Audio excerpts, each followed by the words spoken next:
who is just getting into tape deck, the manuals weren't written for us, and we find it very difficult to understand.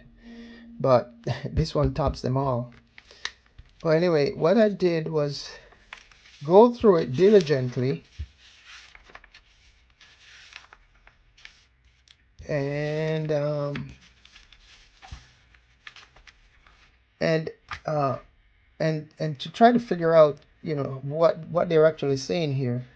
And the steps are all mixed up.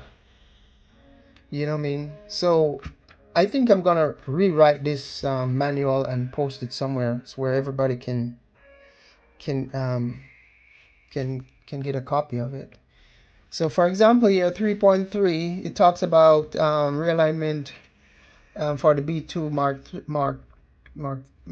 3-2, and it's telling you if the machine is to be used primarily for 7.5 inch per second, perform adjustment section 2.2, which is not true. I mean, you know, I go through and I corrected this, actually 3.3.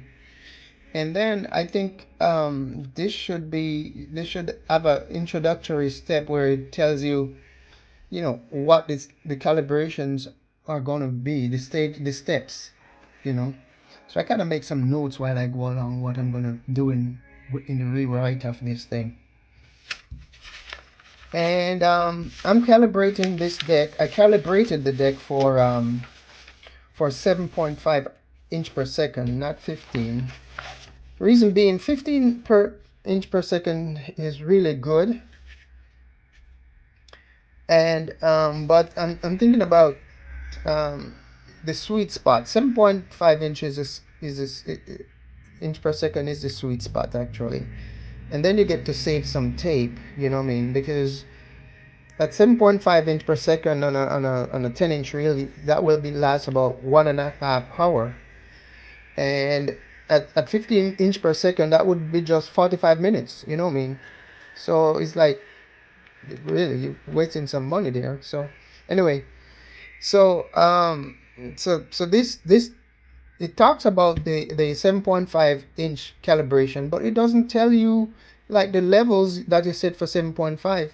It's talking about +4 all the time, you know, +4. So you have to go through it and read it and realize that you're not going +4, because +4 is like a studio grade type calibration. So you want it at -10 dB. You know what I mean? So this instruction here is really confusing. So I make a lot of notes while I go through this thing. And then I have a full-blown copy of the manual, and it it isn't any better either. All confusing.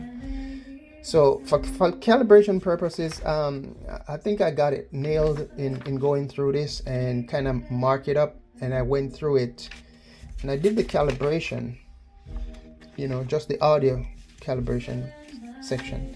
And the result is awesome. I mean, I'm listening to it right now, and this MX-5050 is a real sleeper deck. You know what I mean?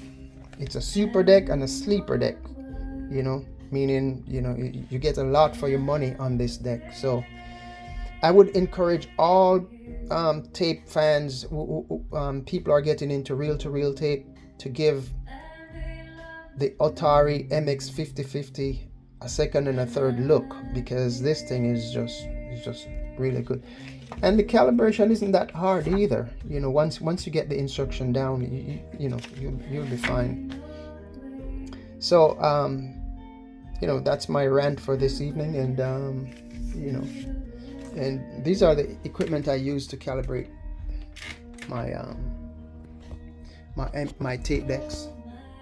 This is a leader. What is it? Leader LS 5500, and I have an analog scope here. I also have a Nutric audio analyzer and some other gear up top. You know what I mean? And of course, I always have isolation transformer here, sync core. So you know, it's all good. Yeah. And of course my trusted fluke. I just use my fluke to verify all my levels, so that's all good. Anyway, yes, thank you for watching, and like I said before, just consider the MX-5050 B2 or B whatever. They're all good deck, man. Awesome. Right, see you later. Bye bye.